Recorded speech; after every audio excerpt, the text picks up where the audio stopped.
On this episode of the podcast, me and Dylan are giving you our early match card predictions for WWE Survivor Series War Games. Let's talk about it.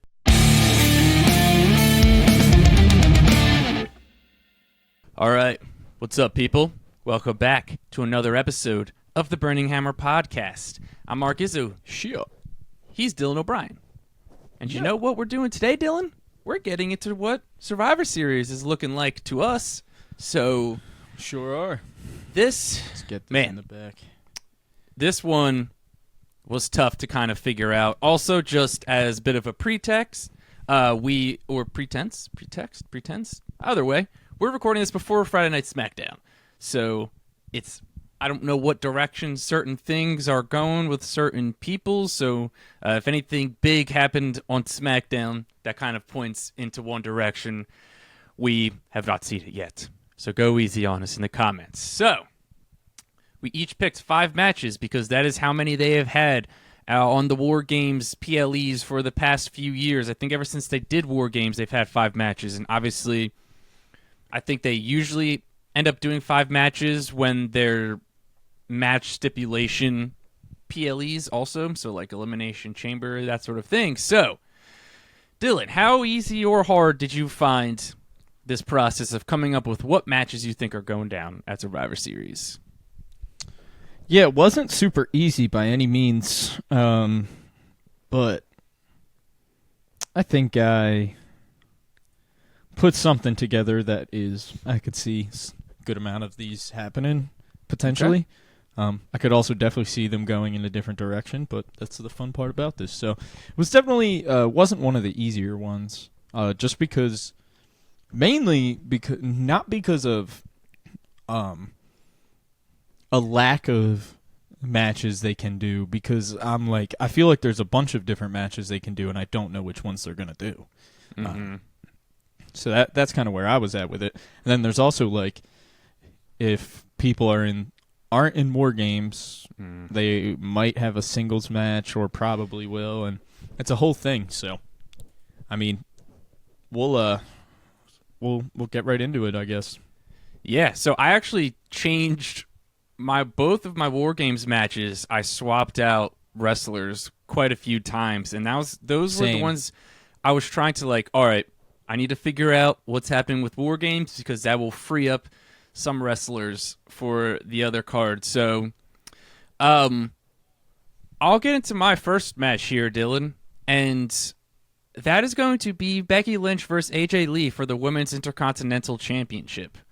I initially had both these women in the War Games match, but then I kind of thought about some other things for other women in the War Games match. So I decided I think there's a good chance that they run it back one-on-one. Becky tapped, or AJ Lee made Becky tap at, I forget what PLE that was. WrestlePalooza.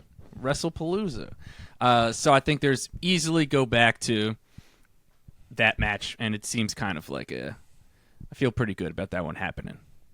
Yeah. So this was, I'll say this was one I definitely was on my list at one point, and I ended up not being on my list. So this one isn't on my list, and I guess you'll kind of see later as a hint. But it was definitely one that I was highly considering, and I wouldn't be surprised if this is a singles match that they decided to. So I guess I'll start it off, too, with women's singles title match that I have on my card.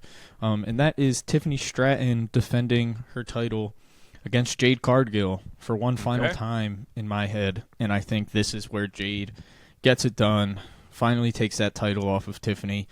It's been back and forth for months now. So I think that's my guess is for a match on this card is Tiffany versus Jade Cargill.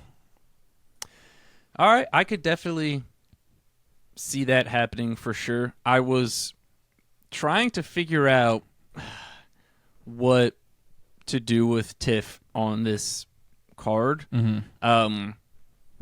And so I actually left her off of this card, which could sound crazy. Maybe it is crazy. but I just could not figure out what. It's not that crazy. I mean, they leave champions off a decent amount. Like, there's usually one champion left off like every card. You know what I mean? It seems like. Yeah. So. And I also think that Bianca's probably the one to take the title off of Tiff. It's kind of like what I've sold myself on, so maybe that's wishful thinking. But yeah, I mean, I could easily see this match happening. I actually don't have any of the world titles being defended on my card. Interesting. A lot of them are wrapped up in the War Games match, but I'll get into my next match here, Dylan. So I have a triple threat for the Men's Intercontinental Championship, and that's Dom versus Penta versus Rusev. So I could also see them doing Penta versus Rusev at this without Dom really getting involved, but I think getting Dom involved and the IC title kind of helps them out with figuring out who's going to eat the pin without getting somebody having a clean loss like they hate to do. So it kind of just feels like a lot of times they'll do triple threat matches when they don't necessarily want to have someone take a pin cleanly, even though it's okay to have wrestlers lose cleanly sometimes. You don't always need to have something dumb happen. So yeah, I think that this Rusev and Penta story is newer. It's really starting to pick up some heat now, and I think it's certainly an interesting one to keep an eye on to potentially be on the Survivor Series card. Yeah, man, absolutely. That's definitely a match that I have my eyes on. I could definitely see Rusev and Penta both being on this card, but they weren't on the card for me, and that's but I do have Dominik Mysterio. Okay. And that is because I have him defending the championship against the last real champion, John Cena. Wow. I've got John Cena taking on Dominik Mysterio. Sign me up. For the Intercontinental Championship. Yeah, man, I don't know. I think this is where we're going for some reason. I think this is where we're going for some reason. No real explanation behind it, just a feeling in the gut. I feel like this might be the next move for John Cena in this retirement tour. And I think, obviously, it would be incredible to see. So, and obviously, maybe some wishful thinking as I really want the match. But, hey, I'm going for it. John Cena versus Dominik Mysterio for the Intercontinental Championship. Okay. I mean, can't tell you who wins that match as of this point, but it feels like Cena would have to win.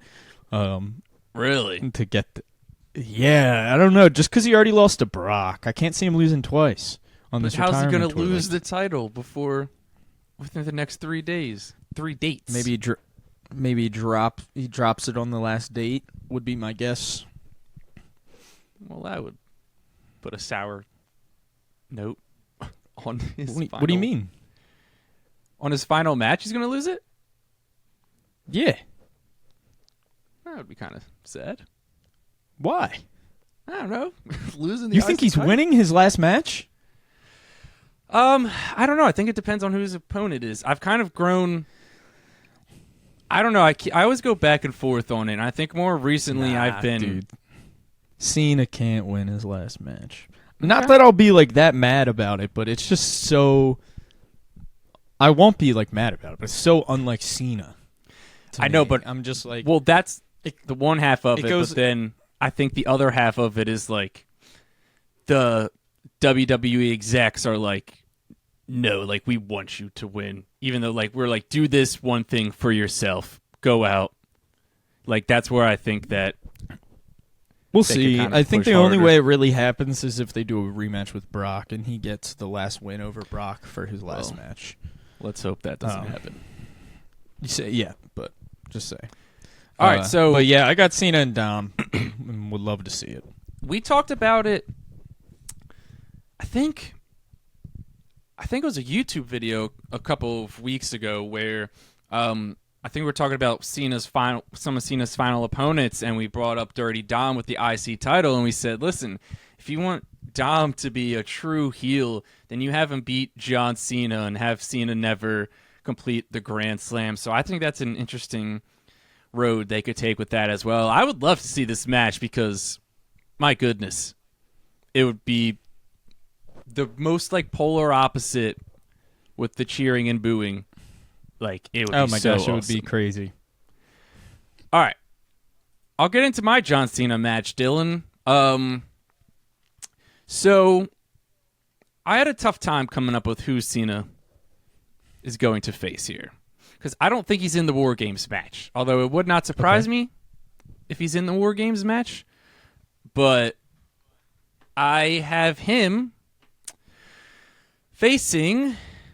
So I have 4 names, and I have not decided who I am going to pick. So I'm going to decide right now, and I think that it is going to be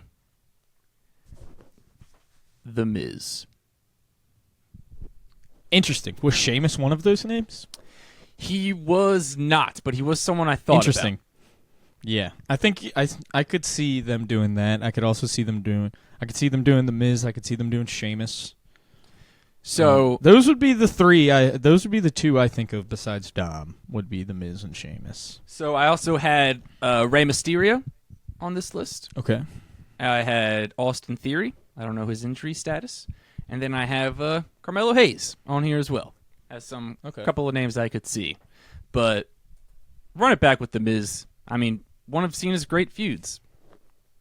Yeah. No, yeah. I'm all for it. I love The Miz, so no arguments for me. I'd be for it. All right. Get into your next match, Dylan. All right. So my next match is the WWE title match. And I have Cody Rhodes. And this was a last-minute change. I have Cody Rhodes defending against Randy Orton. Okay. For the WWE Championship. So I was originally going to go with Drew. I was going to say they were going to run it back with Drew. My thoughts there are Saturday night's main event is November 1st. So I think they might do Cody and Drew there maybe. And then, I mean, they've been teasing the Orton and Cody thing. And I don't think it goes all the way to the Rumble, and it feels like that match either has to happen at Survivor Series or the Rumble, like that first one, unless they're dragging it all the way to Mania. But it feels like it's going to happen before then to me. Yeah. So last minute change. If they do go Drew Cody, I would not be super shocked by any means. I don't think they go Drew Cody. Okay. Yeah, so I got Cody versus Randy for the title. And that would obviously involve a Randy Orton heel turn at some point in the coming weeks. So, and the big thing that sold me on it that like changed me was like I was just like we have like 6 weeks. So I was like that is time. That's time for Randy to turn, man. Big time. So you think Randy hits the Punk kick for when he wins the WWE title? Think that's going to be the time he hits it? I think it makes sense. Okay. I agree. But I also think they might save it for like Mania. Okay. Interesting. Like the Punk kick. So. All right. We'll see. So we have our War Games matches left, right? Yep. All right. Well, did you do your third match? I did. What was that? Cena versus Miz. Oh, yeah. Sorry. I started us off. Yeah. All right. So, Dylan, let's get into these War Games matches because this is when things got fun. And we'll start off with the women's side because this is, man, I think we usually have a good idea of like how the War Games matches are looking in the past 3 years that they've been doing it, but I feel like at this point in time, this is like the most wide open that the matches have been. Big time. All right. So for the women, I will say they haven't done awesome over the years of giving the women a great story going into War Games either. Mm-hmm. And they haven't done it. They're not doing it again this year. But the women always make up for it with the War Games match. Mm-hmm. I feel like I like theirs better than the men's every year. And it's not even like a diss on the men's. It's just the women go crazy. I agree. Except maybe, yeah. I mean, that usually is the case. Maybe outside of the Bloodline one, which was awesome. Yeah. But anyway, so I'll get into my women's War Games teams. Sure. So I think 2 people on each team feel pretty locked in, and I think we'll probably we all feel that way. So the babyface team is Io Sky and Rhea Ripley. Those are the first 2 people on the babyface team. That feels like a lock. After that, I've got Bayley, Okay. Lyra Valkyria, Okay. and AJ Lee. Okay. And then on the women's side of things, I have none of those besides Rhea and Io. None of those women. Interesting. Interesting. Yeah, so mine is, again, that is Io Sky, Rhea Ripley, Bayley, Lyra Valkyria, and AJ Lee versus the Kabuki Warriors, Asuka and Kairi Sane, Roxanne Perez, Raquel Rodriguez, and Becky Lynch.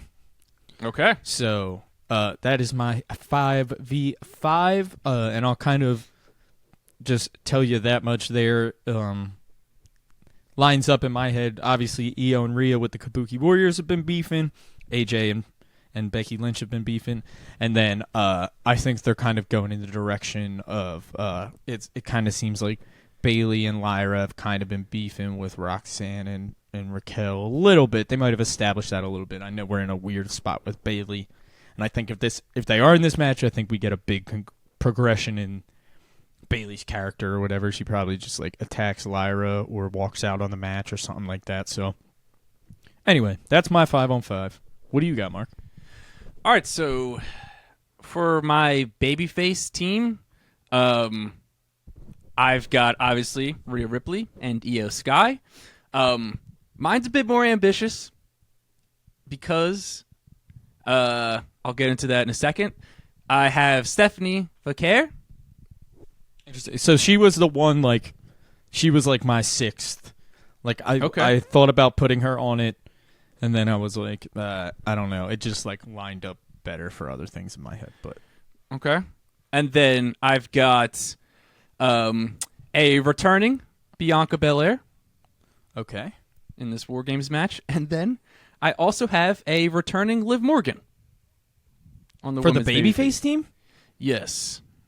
Because of the whole Roxanne. And yes. So then, it is ambitious, but I think there's a story there with Rhea and Liv and Bianca that they can play on. And then the heel side for the women, I have obviously Asuka and Kairi Sane.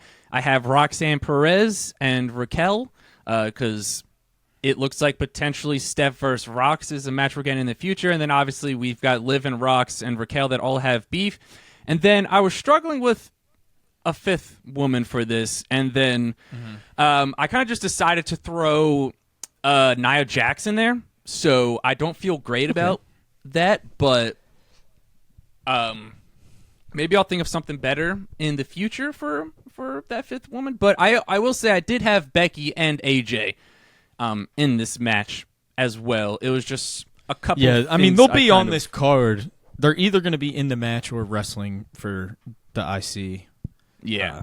It's one or the other. So, and I think just like how different our matches are just kind of goes to show like how many different directions. ways. Yeah, I mean, our cards are like completely different.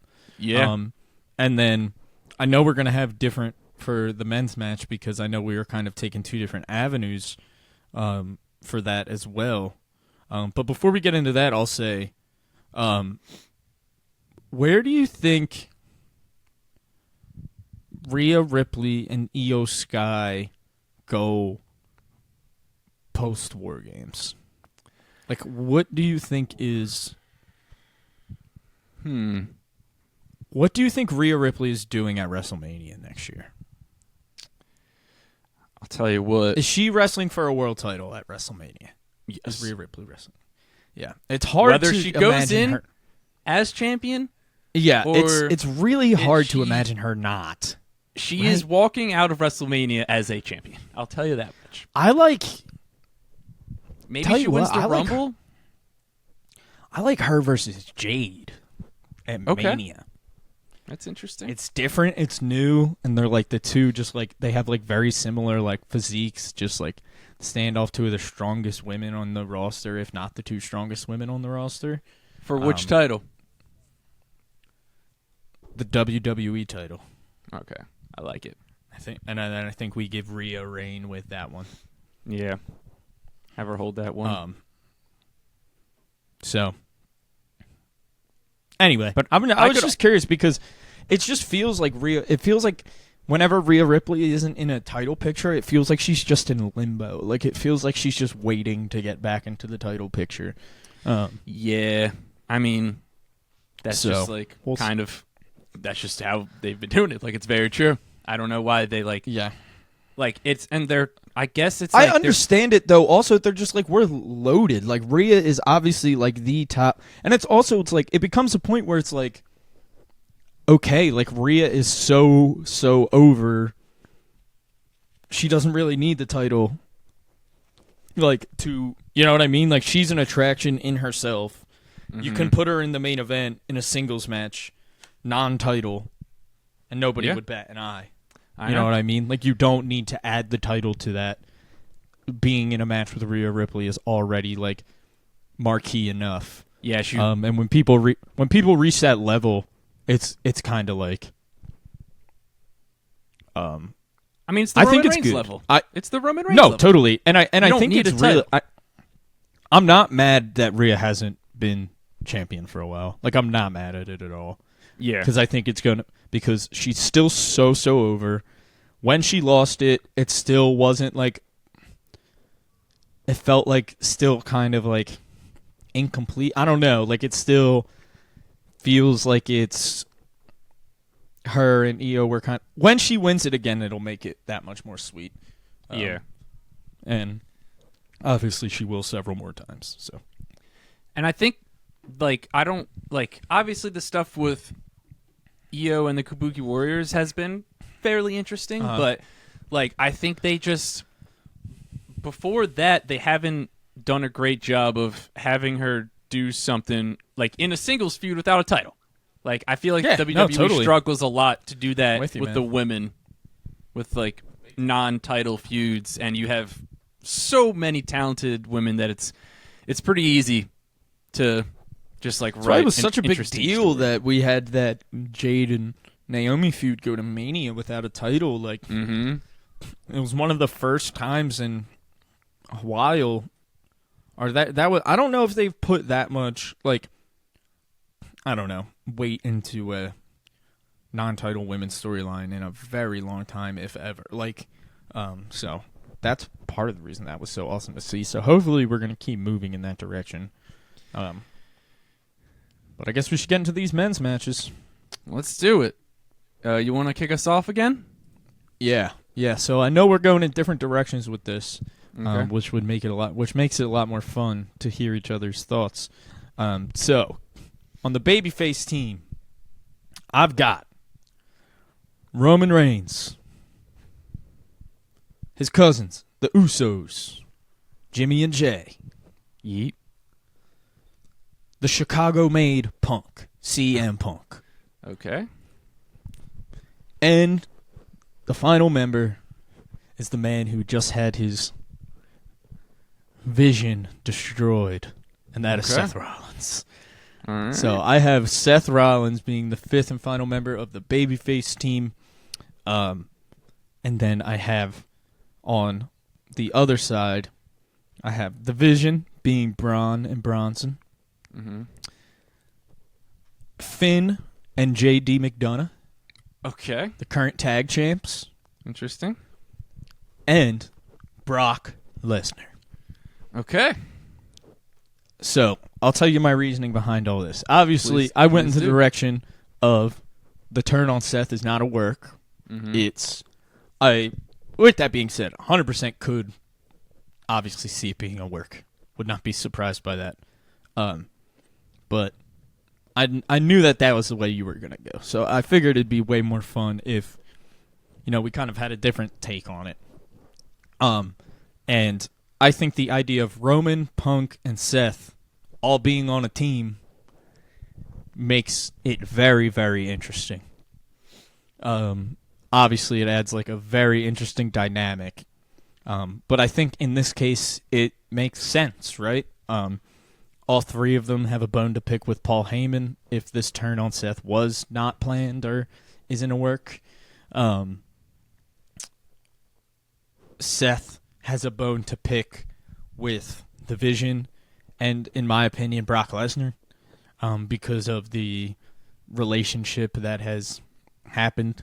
I mean, they all got a bone to pick with Brock Lesnar. Obviously, Roman and Brock, legendary opponents, so you also have that established there. Mm-hmm. I think they might set up something with the Usos and the Judgment Day tag team title type vibes going into it, so that's where I think they come in. I think it would be a very interesting dynamic on both teams, really. So, am I convinced anyway that this is the direction they're going to go? No, I'm not convinced in any which way. It's really up in the air. So, but that's what makes it fun because I feel like as of late, it's been very predictable to see which way they were going to go. So, yeah. Now that we don't really know, that's the one thing. Whatever, say what you want. If this turn is real, if it isn't real, whatever. Threw a wrench in people's thoughts. Definitely didn't think that was going to happen. Whether I thought it was a fake or not, I didn't think Seth Rollins was getting speared by Braun Breaker on Monday. Yeah. So, we'll see which way it goes. But let's hear what you got, Mark. Yeah, so I'm on the other side of you, Dylan, as I've said in the last episode. I fully believe this is a work, and I think it's all a part of the Master Oracle, and I think that let me say this too. There are reports that Seth is hurt. I believe what you want. If he is hurt, that sucks. Obviously, we have a lot of time until Survivor Series, but I'm going to go under the assumption of what's real in wrestling. And so right now, he's fine in wrestling. Maybe not fine, but at least I'm going to assume he's not hurt. So I just think it makes more sense for how I shaped out this War Games team because I think that Finn and JD is an interesting addition to this. I don't know how likely that is to happen in terms of just like what I could see happening. But that was my other thing where it's like, if it's not Seth on the heel side, then like I couldn't really figure out what else they would do with two other people they would get. And I think the Judgment Day is interesting, but like that's kind of also led to like me thinking that it's a work just because I think the sides even out a bit better. Okay. All right, so let's hear it. Who you got? All right, so on my heel side, we have the Vision being Seth Rollins, Bronson Reed, Braun Breaker. It was all a work. We've got Brock Lesnar, which I think we all can agree Brock Lesnar is going to be on the men's heel team, unfortunately. And then I have Drew McIntyre filling out this final spot here. Okay. Just seems like Drew kind of is the last person picked to fill in a spot for a lot of things, especially War Games matches. And yeah, him being in this match potentially... Would not be surprised. Yeah. I mean, and so him being in this match kind of leads to my babyface side, which obviously I think were Roman and Jimmy and Jay, the Usos. Okay. We've got Jacob Fatu, potentially. Although there are reports that he's hurt, but he's scheduled to face Drew on SmackDown. So I don't know, maybe if he gets attacked prior. So if Jacob Fatu is actually hurt, then I have Cody Rhodes and CM Punk on the babyface team. Okay. So that kind of rounds out. What if Jacob Fatu is there? Who is the last person, Punk or Cody? Probably Punk. Okay. Yeah, I think so too. So, I mean, yeah, how do you feel about that? No, I mean listen, man, that would be a ton of fun too. I mean, there was at one point where I was fully convinced the team was going to be Roman, Jay, John Cena, Cody Rhodes, and CM Punk. Yeah. And it's like, yeah, it's just crazy the different directions they've gone. I'll ask you this. That would be a ton of fun. When we're talking, the more we're talking about it, what are the odds they do 4-on-4? Decent. Yeah, especially after NXT just did 4-on-4. I think that might have been kind of what they were trying to do there. Was be like, oh, Survivor Series matches are 4-on-4. Yeah, like, I don't know. Establish that. They I don't know. Do just whatever they like, want, really, with the War Games matches. That too. And it just feels like I'm more just saying because when I think of 4-on-4, right? For the men, at least, I go. It becomes a lot easier because then you just go, especially if it's a work, because then you go Seth, the Bronze, and Brock versus Roman, Usos, and Punk. Yeah. Like, that feels like, if it's 4-on-4, that almost feels like a lock. Yeah. But then there's guys like LA Knight that might be in this match. I did consider LA Knight. Yeah, like, on which side, I think LA might. Yeah, okay. exactly. Like, I don't know. I kind of potentially the heel side if he joins the Vision. Yeah, I like the idea of LA Knight being the actual leader of the Vision, like getting the Vision to turn on Seth. Okay. But I still don't think that would make sense for like Breaker to be like the Futures now and like hold up the title if it was Anyway. Different directions they could go.